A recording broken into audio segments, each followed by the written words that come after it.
Music makes you lose control, music makes you lose control, or maybe it's gonna make Emu lose control because Brook's second, much more important flashback is here at a super random time, I wanna add, but the secrets of his origin, Esperia Kingdom and Queen Candelle, may just be way more important to the story than we all ever could have anticipated. Especially when you remember that we have seen all of this before not too long ago. Here we go. I mean, leave it to Oda to drop an insane Brook flashback in the middle of a war god, a squirrel god, and a demon king battling it out for the fate of ELBAPH.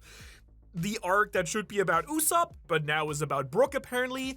But I'm not complaining at all because chapter 1183 here doesn't just give us Brook lore, it completely reformatted who Brook used to be in my own mind, and I kinda have to say, while I may not have been right about Hand of God Brook, I may have been actually a lot closer than expected with the story of his upbringing and Esperia Kingdom. Because now that we have seen Brook's homeland, let me just say, the nation of instrument making is absolutely awesome looking. But it also seems like there's something more beneath that flashy musical themed surface here that we kind of have to explore today. But first, look at young Brook rocking it in this chapter. Like, the afro, pristine, the fit, checked, and the leader of Esperia's battle convoy, a legendary swordsman from the West Blue and a top dog in his own country. Pretty cool stuff. I absolutely am digging it. Not to mention, it's pretty much all but confirmed here that he was Princess Shuri's personal retainer, someone that she loved more than anyone else. This man, in other words, was living it up before tragedy then of course inevitably struck. Since we now also know that Esperia wasn't just any old kingdom, it was destroyed at some point in the last 70 years, and before that it was the land of music, which, as you may know, makes it kind of a big deal because music is like one of the centerpieces of One Piece waiting to be cracked wide open, something that I really went over recently in a video on music in One Piece specifically. Joy Boy's Drums of Liberation, Binks' Sage's tragic tale, which does actually appear in this chapter, which should already tell you how important it is, and of course we have Emu, creating music when they arrive on ELBAPH. And now we found out that the Kingdom of Music has been destroyed. Emu seems to not really like music, or at the very least, other people's music for some reason, and today I really want to dive deep into why and everything else that this crazy flashback is gonna give us. Hey, the Admiral here. How you doing? So, I'm here on ELBAPH right now, but all the houses got some evil faces and are singing, so I'm hiding away playing some games, and if there's one thing that I like to do at times like this, it's playing games on my phone. Yeah, they're real in One Piece. Thanks to Free Cash, though, I can actually get paid for doing just that, because on Free Cash, you can earn money by playing games, answering surveys, and stuff like that. We Marines have a pretty big budget, we get a little bonus from that Celestial tribute. But this bit of extra cash comes in pretty handy when I want to get myself a little treat, like a hat with a seagull on it. Now that Sengoku's retired, nobody's rocking that look anymore, so it's all mine now. Let me show you how it's done. Basically, there are all these different missions that you can do, so once you've played for a certain amount of time, you can then kind of see how much money you've made here, and it shows you exactly how much you can still unlock. It's pretty nice, and there are several different ways to get paid as well. And it's an app you can trust with great reviews on Trustpilot and being recently ranked in the top 3 apps in the App Store and Google Play. Just remember to enable a tracking in the app so you can actually get your payouts correctly. I forgot that once. The minimum for your first payout is $25 with no minimum limit afterwards. And for payment, plenty of options as you can see right here to choose from as well. So sign up using my link in the description or the QR code and you'll get a $10 bonus. So if you'll excuse me now, I'm gonna go play some games and get paid. Back to whatever you've been talking about. No, Harold! And actually, part of that question might just be answered by young Brook's outfit. I mean, yeah, I kind of hate to be the clothes guy again who focuses on all the Holy Knights clothing, but this time I would argue it's kind of undeniable. Just put them side by side, please, right? I mean, Brook's outfit is just one-to-one with the young Holy Knight Shanks and young Shamrock Holy Knight outfits as well. Now, I'm not saying that Brook is a Holy Knight this time, but I am saying that he is wearing the same clothes as the Holy Knights, 1-to-1. And you have to admit that that's weird or even suspicious here. Especially now that we know that Shuri was taken by the Holy Knights, and admittedly, that absolute baddie queen Candelle is giving some spooky vibes in her own right with her outfit here. And I mean, come on, Brook, real quick, man, I don't blame you for falling that hard for her. She's absolutely rocking that warrior queen vibe that we kind of all love, right? You do love it too? No? No, you do. Okay.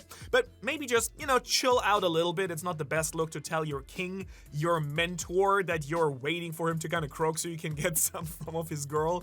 But hey, besides this kind of weird friend-king dynamic thing going on, can I just take a moment to ask, what's going on here? What are we doing? Like, on a much bigger note, I mean. Like, the reason I waited to make this video until today was actually because I wanted to see the context of it in the chapter in the official release, and I kind of have to say that this is just a super random insert, at least at first glance. I mean, like, sure, I guess the whole section in this chapter starts because we do find out that Ragnir's ice can actually withstand Imu's attacks and that Gunko is still alive, but why is it that Oda's choosing to throw back to Esperia Kingdom now? I mean, you know what's going on in ELBAPH right now, right? Like, why is Brook, an Esperian, now taking center stage during the crazy clash between Imu, Loki, the inevitable Luffy, Sun God Nika intervention that's happening? We even got Zaza, the rain god, revealed in the last chapter. Why is this flashback happening now of all times on ELBAPH? Well, I believe it may have something to do with the fact that Brook, of course, as you can see here, hits that Nika pose in this very chapter, which does actually seem to finally explain his attack from chapter 635, where he also randomly hits that Nika pose. And those two panels really make me believe that Esperia Kingdom has a much deeper tie to Nika and the major themes of music and the dawn and the drums of liberation than you might have first thought. Which does make me wonder, is this musical nation directly tied to Nika or some other figure? Like, maybe someone like Binks. He does sing the song this chapter after all, so if that's true, why does Esperia seem affiliated with the world government? A place that, I think we can all agree is pretty anti-Nika. Well, let me show you what I found out that may actually explain it and open some very interesting doors for what might happen next. First things first here, we have to kind of talk about the names here. Queen Candelle and Esperia have super interesting name origins. Candelle is just a French name that means candle, which does immediately again bring the Holy Knights up to me because, well, the Knights kind of have this sort of French aristocratic aesthetic to them, all of them pretty much, but symbolically, candles are of course tied to spiritual, divine, and often holy moments. Lighting candle vigils for the dead, the flames of candles representing illumination and hope, the light in the dark kind of vibe, right? But that doesn't immediately seem to be the case here, and that's because of Esperia's name. The Esperia Kingdom's actual name is derived from the word Hesperia and the Greek word Hesperos, which translates the kingdom to the Western Land, or land of the setting sun. And this does add up since it is, or I guess it was, in the West Blue, but also, like, can we not ignore the fact that, it's the Dusk Nation and the major goal of One Piece is bringing the new dawn? Like, surely there is something here to connect between the name and the plot of this country and the fact that it directly opposes everything Joy Boy aimed to accomplish. And of course, this country apparently no longer exists, at least according to Brook, like that sick castle with the big harp. Gone. Destroyed at some point by the mighty wrath of something, somewhere, somehow. Let's be real, probably Imu though. Like, he destroys West Blue Islands like they were nothing. God Valley, sending its regards. Speaking of God Valley, which by the way, we got this flashback in the same arc for it too, I kind of do have to ask, does all of this not seem like vaguely weirdly familiar to you? The whole setup of the flashback is kind of reminding me of the origins of the hunting festival at God Valley. I kind of think so, at least, because as far as I can see it, this is what we've got here, and by the time this video comes out, you're probably reading spoilers, so maybe you'll know more, but we are an official channel, so bear with me. I'm sure it'll help inform what I'm about to say even more. Queen Candelle, who is continuing Oda's trend of making every woman introduced during the ELBAPH arc absolutely freaking gorgeous, by the way, is also rocking the Holy Knight vibes. And considering that we do know for a fact that the Holy Knights take her daughter at some point, I don't think it's that wild to assume that this outfit connection and her skill as a fighter can be linked to the Holy Land, especially when we know it's the world government's MO to send secret agents or undercover powerhouses into nations that they want to unravel. I mean, Rob Lucci did this pretty well, though he did fail in the end with Water 7. Figgle and Garling went and had kids with someone on God Valley before then destroying it, and I just think it's not a coincidence that the blueprint for yet another one of these events is happening right now, right here with Esperia. And maybe the biggest smoking gun to me is the king of Esperia, Reuven. Royven? I don't know. Like, the king here is a pretty big oaf, dare I say, and can I just take a second to say, I kind of love this guy, actually. Like, his evil, kind aesthetic is rivaled by his absolutely dorky kind of dad persona, you know what I mean? Like, he's absolutely awesome, totally the type of character that Oda writes that absolutely can steal my heart. He's the man, and I don't think I'm the first person to say that he's giving pretty strong Davy Clan vibes as well. I don't know, maybe that's a stretch, but again, he's got the same big build, same messy hair, same attitude. We are in the West Blue somewhere. But even if he's not, the fact that he's the king of the music kingdom already kind of seems like enough reason to invade his country and try to tear it down. Especially considering that Emu is also bringing with him some really spooky evil music vibes. Again, we mentioned this. Remember all the stuff that became alive and then just started singing for his arrival? I do. I think about it a lot. And remember, Gunko is the one who kills him according to Brook. Brook's starting to kind of doubt that in the main timeline at this point, and I do think that's a pretty big key element here because Brook in the current modern day only talks about Gunko and her dad, never Queen Candelle, the woman that Brook very clearly also loved. In fact, I'd even go as far as to say that Brook makes it uber clear in this chapter that he would absolutely try and bone Queen Candelle if given the chance, but only, being a good guy once the king dies. Which we know happens, but God. I really hope that the people of Esperia don't think it was Brook who killed the king to get, to his wife. No, I guess that makes no sense because he knows it's Gunko that killed him, so surely the people will know that too. Unless this is another Loki situation all over again and Candelle pins it on Brook. Ooh, actually that kind of feels likely. I'm gonna be sad again very soon, I have a feeling. Anyhow, all this leads me to another really big question we have to ask here. What did happen to the country of Esperia? Was it a God Valley situation? Did Esperia fall to the hands of the world government after Shuri was taken? Did the king die, or was Hidomi reversied? Is Candelle really good, or is she secretly bad? Was it always a target, or is there something that the government or Emu found out about it? Here's what I'm thinking.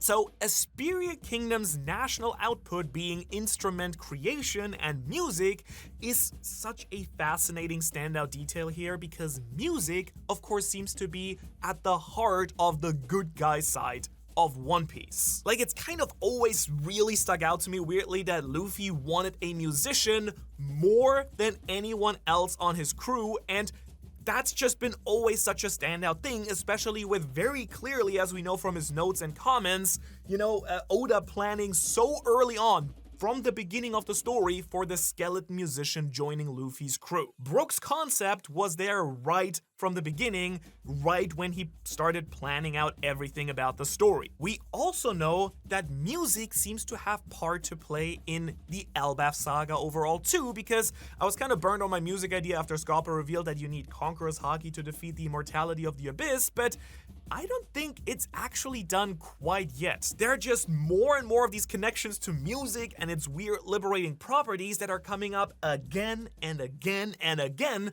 throughout the entire series that I just really can't help but feel that this has to be why Esperia was destroyed. And so I think that the bigger question has to be, why was Shuri taken by the Holy Knights, and what does that say about the country Esperia? You know, like, is it as simple as Shuri was a good fitting vessel for Emu, or is this actually another one of Emu's really pointed, sneaky attacks, like a big FU to Joy Boy by taking the princess of a country directly tied to him and Nika? Or better yet, maybe the connection is just super on the nose and it's already revealed to us here in chapter 1183, because, dear viewer, I must ask you, does Esperia have ties to the legendary Binks himself? That guy with the song? I mean, we do see that Brook and Gunko do sing Binks Sake in chapter 1183, and I do not think that's just a random detail Oda opted to throw in here for fun. I mean, I've made plenty of videos, as you probably know, on this channel on this very matter and on the song and all the deep implications it has, but most importantly, my Binks Sake theory is a standout example of how Oda uses songs in the series to reveal much bigger threats, because it's like the pirate song and the song that he handcrafted for a reason. Introduced, of course, with the introduction of Brook on Thriller Bark. Which does remind me, we do know that Brook dreamed of being a pirate and told Shuri this in the little preview to this flashback we got earlier on. I kinda wonder if this dream, this Nika pose that he's hitting, and the Esperia Kingdom are all connected to a singular threat. Was Binks, or whoever wrote Binks' Sake, an Esperian or former leader of Esperia that left to become a pirate, even maybe joining Joy Boy's crew, you know, as his musician? I mean, I kind of think it makes a lot of sense. We do know that Emu is absolutely hellbent on destroying any and all ties to Joy Boy, Nika, and really anything surrounding the New Dawn, so maybe, just maybe, Esperia is also part of this bigger equation. Obviously, we don't have enough information just yet, or again, maybe you do, but I don't when making this video. My gut is telling me that this is the direction, or at least somewhere along these lines, where Oda is going with it. I also really wonder if it somehow connects to this mysterious Dozan, the other big reveal from the last chapter, in some capacity too. Like, I could absolutely see it. I don't know for certain, obviously, because it's just a one-liner, but weird that both of these concepts, Dozan and the Esperia Kingdom, would come up in the same chapter. But also, I really don't want to just overly fixate on this here, because there are actually two other really big points we have to discuss surrounding Esperia. One that I've been seeing float around the last couple of days online, and one other one that's way more important for connecting this flashback to the modern current era, which may explain why now, out of all times, we are apparently randomly getting this extended Brook backstory. Very quickly, the first one, because I think it's really fun. Is Esperia Thriller Bark? Like, I mean, I don't know, but I guess it could be. People are pointing out the castle on Thriller Bark looking kind of similar to what we see on Esperia Castle as well. You know, minus the obvious massive harp that we see.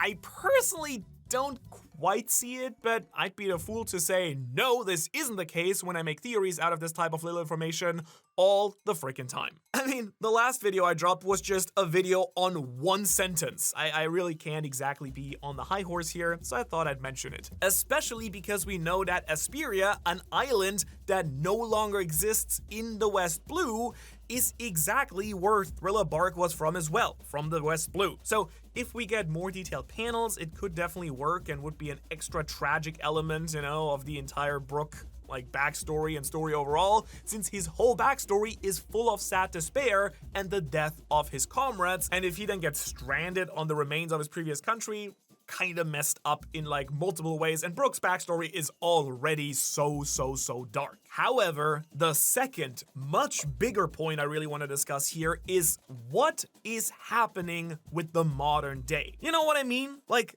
does this story that we're getting of Brook, Gunko, Candelle, and Esperia, does it have some major relevance to right now in the One Piece story? And my gut would just be saying it absolutely has to. Yes, and that's because we have seen all of this before. I actually talked about this in the hook. Now we're getting some payoff. Okay, so I know I absolutely can't be the only person reading chapter 1183 and just immediately getting the most massive One Piece film Red vibes from this entire setup. Right? Tell me I'm right. Tell me I'm pretty. Tell me you love me. Or sorry, I just watched the movie Obsession, and you know, it's got me feeling some type of way, I guess.